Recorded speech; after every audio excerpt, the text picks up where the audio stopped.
Hello, innovators. I'm Todd Weyandt, and welcome to the Bridging the Gap podcast presented by Applied Software. You're invited to join our MEP and construction innovation adventure with a mission to propel this great industry forward. My guest today is Zac Hays, Director of Research and Development of Preconstruction Products for Autodesk Construction Solutions.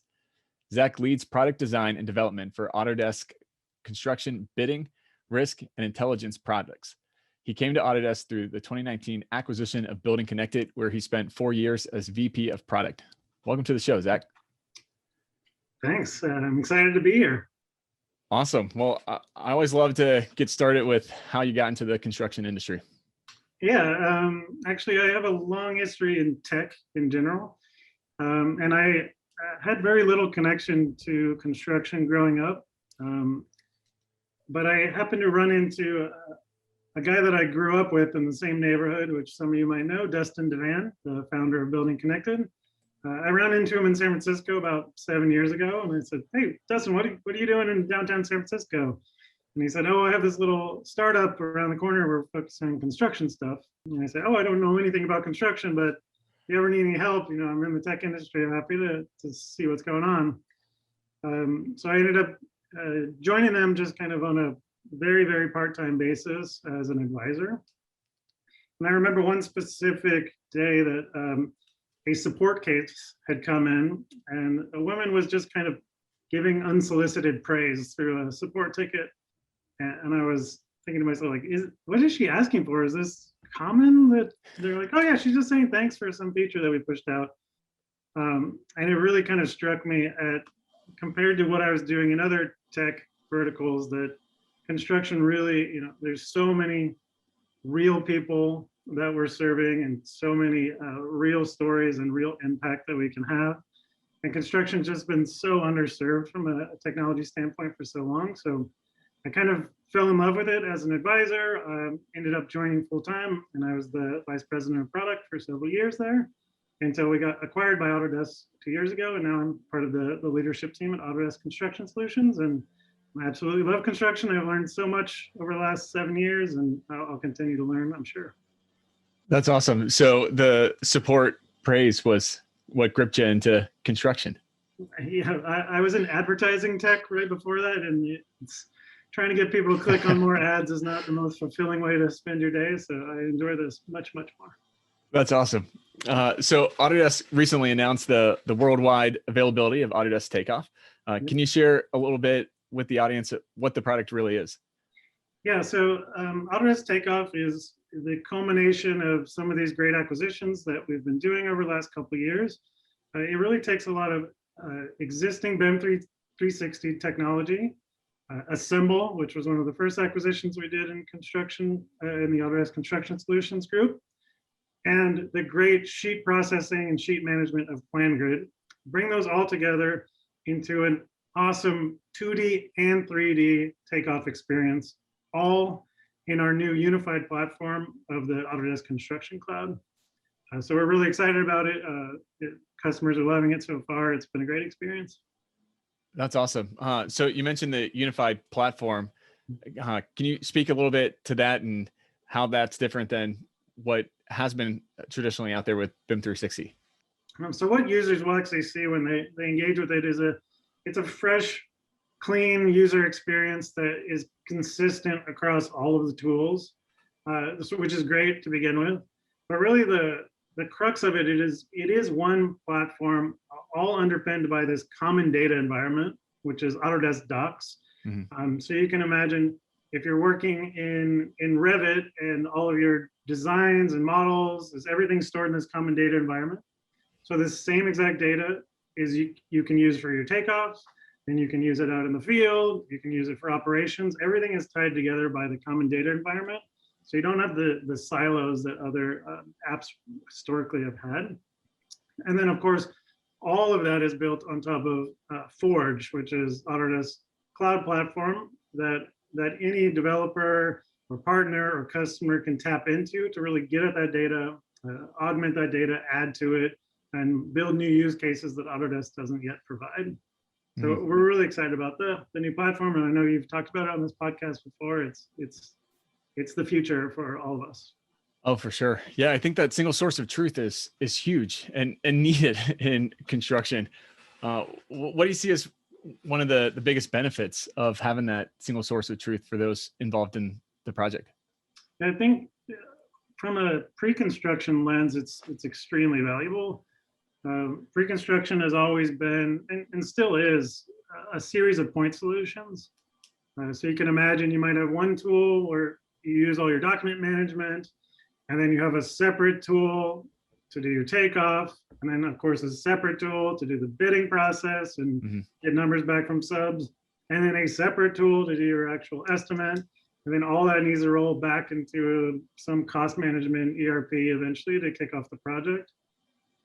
So not only is that just kind of annoying and inefficient to move from tool to tool to tool to tool, you also have to move all the data, and there's opportunity for data to get lost along the way. So you can imagine, let's say if there's new CDs are issued, you got to make sure you got the right versions in the document management system. You got to make sure all of those are appropriately captured in your takeoff tool, and you get an up-to-date takeoff. You usually have to share a bunch of those with all of your bidders. So you move that to your bidding platform, and then you got to make sure the right numbers all come back into the estimating tool and ultimately change, your GMP or proposal, whatever you're working on. Lots of opportunities to get things lost, and it can be slow too. Yeah, it's a very inefficient way to go about being able to harness that data. Well, you're really not able to harness the data, I guess, is what that kind of comes down to. But so you were kind of describing just there the takeoff and estimating process that it has historically been. With Autodesk Takeoff coming on the scene now, has that enabled teams to move forward differently? Yeah, so because they're tapping into that common data environment, it is the same files that are in the document management system. If there's changes, you get them immediately. So that all of that data being connected is a huge part of Autodesk Takeoff. But then also there's, just being more efficient in the 2D and 3D translation. So we know a lot of customers are on different phases of the journey of 2D, from going to 2D to 3D. And even if you're a very mature BIM-based company, there's still details in the 2D sheets that you're going to need to do your takeoff. So we tried to make it super easy to bring those two data sets together, the models and the 2D sheets, so you can do a full takeoff, and it feels super intuitive and easy. Whether you're comfortable in 3D or in 2D, it's all going to be really integrated and easy to use. Interesting. So you have the flexibility to work within your comfort zone there. Yeah, of course. So if you only do 2D takeoffs now, it's kind of a great training ground to do a 2D takeoff just like you're used to. And then maybe you can pull up the model and look at your takeoff in a different view and start to baby step into a more BIM-based workflow. And for smaller projects, maybe you don't even want to. You just want to do a quick takeoff and move on. So Autodesk Takeoff's there for all use cases. Interesting. So kind of shift into the state of Precon in general. What do you see as one of the biggest hurdles facing pre-construction this year? Yeah, I think the biggest hurdle that is facing all of construction is still the pandemic. And that manifests itself in a few ways. So of course, the need for remote collaboration is more and more prevalent, and that's a trend that was already happening and will continue to accelerate. So having cloud tools is not only a nice to have, it's kind of required now, table stakes. So we're excited that Autodesk Takeoff is completely cloud-based. It's a nice timing for that. Also, I don't know if you've seen that we produced the Autodesk Construction Outlook release, which is shows several trends based on economic data that we analyze ourselves, but also activity that we're seeing on our network of tools, specifically BuildingConnected. There's a lot of insights that are happening in the pre-construction realm that we're able to understand and get a sense of where the pandemic is easing and what's going to happen next. So we saw that in the report, we saw that in January, there's really a peak January of this year, 2020, there was a peak in bidding activity, which is a little surprising if you think about it. There's more bids being submitted than ever before. So it's kind of showing that projects are coming back online, some that were delayed or stalled, which is exciting. So the volume's coming back, but it's also becoming more competitive. I think customers and contractors are worried about their backlogs, so they're really wanting to get aggressive with bidding and make sure that they get opportunities across the board. So we're seeing the bidding activity really outpace the new projects coming online, and the turnaround time is also at an all-time high based on our data. So bids are being turned around in around 7 days, even though there's increased volume. So I think the takeaway there, at least in my mind, is in pre-construction, you got to be both accurate, which you always had to be, but now you have to be really fast. Yeah. So you have to be selective in what you're going, but 7-day turnaround on bids is quite quick. So the more modern tools and automation and cloud collaboration you can do, the more you're going to be able to compete. Yeah, interesting. I did see that report that came out, and I thought it was interesting, as you just were mentioning there, with the bidding activity going up and the quick turnaround time. How do you see Precon really adjusting to that new quick model where, as we were talking about earlier, the traditional was that it could be pretty slow going through all those different data points? Yeah, I think the winners are going to be the ones that can adapt quickly, and a lot of them are. I mean, people are adopting cloud tools very, very quickly out of necessity. And I think the tolerance for waiting around for the latest version of sheets to be given to you by someone else in the department or an estimator, having to wait for someone to give them the latest files is just, there's not a lot of tolerance for that anymore. So estimators are struggling to find the latest versions and really self-serving a lot of that. And we hope that with our tools, estimators won't have to spend as much time hunting down the latest information, the latest contract documents, and that they can have all those at their fingertips in the common data environment, and they can just focus on doing their job, getting the takeoff out, getting the estimate right, getting all of the numbers back from their subs. I think it's exciting. It's making their jobs a lot less, things that they probably don't enjoy doing, of hunting down data and things like that, and get to the part of the job that they love.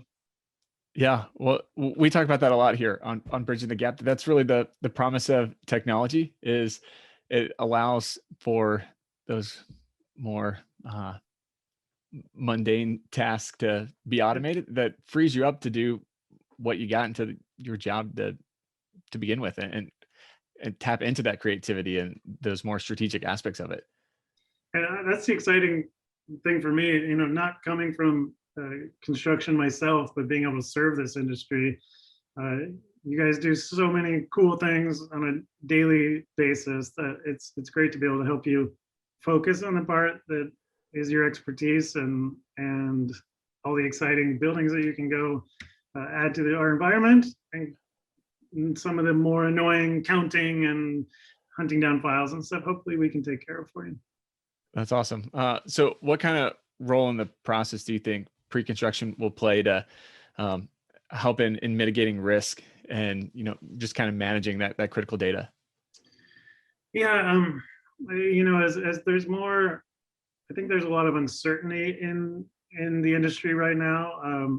Even though things are coming back online, projects are going to be scrutinized quite a bit, and deadlines are going to be, slipping deadlines is not going to be tolerated as much as maybe it has been in the past. So pre-construction is really going to be where all those checks and balances can take place. So if we can get really accurate estimates and make sure the designs are truly constructible, and all the subcontractors have been qualified and have their numbers in and everything's been checked, ultimately that's going to lead to more successful projects out in the field. So we're excited.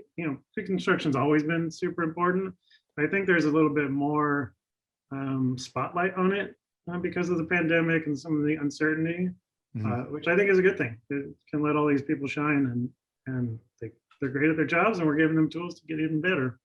Yeah, nice. So 2020 really put a spotlight on the digital transformation, then really made a accelerator out of it. Do you see that tech adoption backing off a little bit, or still continuing to ramp up pretty hard here in 2021? Oh no, I'd say it's accelerating faster than before. So I think the initial shock of the pandemic forced people into a few tools that were just like to get the day-to-day basis going on, Zoom being one of them, these types of tools. And now that they've realized that this is a bit of the new normal, and they've had some time to evaluate what's out there, they're really starting to adopt and leverage and get the most out of these tools that they might have already had access to. So we're seeing things accelerate even now. And like I said, January was an all-time high for usage of our tools, and we're continuing to accelerate from there. It's exciting. Yeah, that's interesting. Yeah, I think when everything first happened, almost a year ago, exactly, a little over, you saw everybody putting in these Band-Aid solutions. Yep. And then as the longer it went, they're like, oh, well, now we got to make it work and build it for the long term there as well too.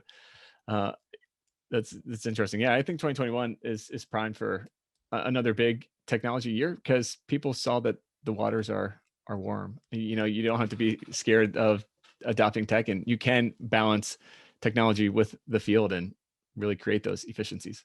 Yeah, I think it's ultimately going to be good for the industry. A similar thing happened in 2008 with the economic downturn. A lot of companies used that time to retool and adopt some new technologies and kind of hit the reset button. Luckily, this time around, I don't think the reset button has been hit. It's been different. People were forced to learn how to retool and forced to digitize, and then they're going to come out of this quickly with all this new capabilities and new efficiencies. So it's exciting. Nice. Yeah. So the promise of Takeoff is to win more work with accurate estimates. How do you talked about it a bit? If you could go into more detail on how you go about accomplishing that, and then you've also talked a lot about the common environment. How does that really empower specifically estimators in their job to do it better? So that common data environment is, you can consider it a place where all of the models and all of the sheets are just there and up to date, and you'll have the latest versions of everything. So you're not hunting things down as an estimator. And because Autodesk Takeoff is built directly on top of that, anytime you load up Autodesk Takeoff, all those files are there. You don't have to worry about dragging in the latest PDFs and various disparate data sources. It's already there, and the sheets have already been processed using our PlanGrid technology. So you can really link sheets together and do markups and all the great things directly in the tool. And of course, you have the 3D aspect of BEN right there. So we think that it's more accurate on a couple of dimensions. The fact that you have the latest version set and the latest data and access to everything will make sure that you don't miss anything. But also, if there's things that you'll notice in 3D that are a little bit more intuitive, doing a takeoff in 3D than in 2D.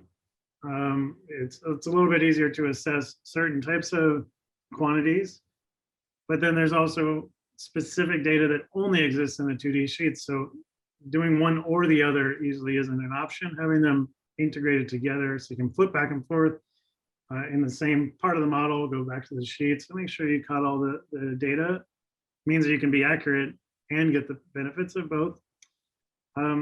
Plus, we think, like I said before, it's sort of baby steps for those that aspire to do more 3D workflows, but it's very, very familiar to anyone that's done a takeoff at all. So the 2D workflows are super, super intuitive, but then you can also start to dabble with some of the 3D workflows and assess what changes to the model might do to your quantities and ultimately change the estimate. Yeah, nice. How do you think pre-construction is going to look differently in the next few years coming up here? And everything's going to be cloud-based. I think the pandemic just accelerated all of that. And there was some fear over cloud-based tools, I think, over the last 5 to 10 years. Examples like, what if the internet's down and I'm in the middle of a takeoff? There's been a lot of, everyone's gotten used to being completely dependent on the internet during the pandemic. And I think there's more trust that, yes, these services can stay up, your internet can be stable, you'll be fine. Yeah. So most people have gotten over that mental hurdle. And the cloud-based is going to be the way to go because it's the only way to provide that common data environment model where all the data lives in the cloud in one place. So regardless of what your role is, you're always accessing and adding to the latest version of the data. So that's kind of trend number one that I'd say is cloud-based. I think we're also going to see a lot more automation than we've seen in the past. So maybe not entirely just in the 1 year timeframe that you asked about, but things are happening where we're seeing more automation in the clash detection as a cloud tool that we provide under our BIM Collaborate part of the unified solution, unified platform. We'll have more automation going in Autodesk Takeoff over the next few releases. There'll be automation in costing. We have a lot of automation in the bidding process already through BuildingConnected. So you'll see, we're not trying to automate anyone's jobs away. We're trying to automate the tedious parts of the process, like counting and seeing what's changed in the versions, things like that. That can be really time consuming and aren't very high value. Yeah, I think you're going to see a lot of automation there. Nice. What out of those do you think is kind of the biggest source of potential for Precon? Yeah, I think you can imagine a distant future where you could have a model that is aware of the quantities as soon as you are designing it, and can identify constructability issues and make sure it does all the model checks and everything. That's kind of been the dream of BIM, I think, since day one. So, but that's a distant future, and it will take us a long time to get to that specifically. So there's going to be, I think, a lot of computer-assisted workflows, I think, is what is going to be exciting. So using the expertise of an estimator and all of the nuances that but having the computer sort of be your counterbalance or do the tedious tasks for you, or say, hey, did you notice this weird thing over here? I think that's really where artificial intelligence will play in the near term, which is something that I work on and we're excited about. But it's striking that balance around being an assistant to the estimator versus trying to take over their job or do things that the estimator wouldn't understand. We need that check and balance to be an assistant. Yeah, I think technology it's supposed to come along and complement, not taken over. We're not going to have the robot overlords. It's taken as a partner, and like what we've already said, it takes out the more mundane aspects and allows you more freedom. And I think if you look at the consumer side of technology, people are very used to technology being there to assist you when you need it. Right. You have a question, pull up your smartphone, pull up Google, ask your smart device. They aren't telling you what to do or how to live your life, but they're there to assist you as you navigate your day-to-day. Yeah. So we hope for the same in construction. Yeah, absolutely. Do you see a myth around pre-construction that really isn't true? I think it's the least celebrated part of the process, and that probably should be the opposite. But I'm obviously biased to pre-construction. At least I think outside of our industry, people don't understand what pre-construction is, and that's a shame because it's so important to a building being built to begin with. Yeah. So I try to advocate with people that aren't in construction and explain to them what it is and why it's so important, and celebrate it as much as possible. I don't know if there's a myth per se that, I don't know, can you think of one? I think that's a good one. You know, people, I think pre-construction just gets totally overlooked. Yeah. And you think of, your mind naturally goes to actually the actual building and all the cool things that happen on the job site and stuff. And or the architects, like everyone forgets there's a critical piece in between what architects actually do and making something buildable. Yeah, for sure. Well, how do people get a hold of you or find out more information about Autodesk Takeoff and the unified platform? Yeah, so if you want to get a hold of me personally, LinkedIn's a great way. Feel free to reach out. I'm happy to add new connections. If you want to learn about what we're doing at Autodesk, construction.autodesk.com is a great source of all of our products, and you can find that construction outlook report that I mentioned. And then we also have our blog, which is Digital Builder, and you'll be able to find that just searching for it. Awesome. And we'll make sure to include those links in the show notes for people for a quick, easy link over there. Excellent. Final question for you. What does innovation mean to you? What does innovation mean to me? So I really am passionate about finding simple solutions to problems. So I find some of the simplest products to be the most innovative, even though, you know, they're not always the sexiest and most technologically advanced things, but really simplicity, I think, is where I think the most innovation can happen. It's easy to solve a complex problem with a complex solution, but finding something really simple is challenging. I think that's great. I ask every guest that question and nobody has given that answer, but that is an awesome answer, because sometimes the hardest thing is just to keep it simple. Don't overcomplicate it. It's exceptionally hard, actually. That's awesome. I like it. Well, Zac, thanks so much for coming on the show and talking all about Takeoff. Great. Happy to be here. Thanks for having me.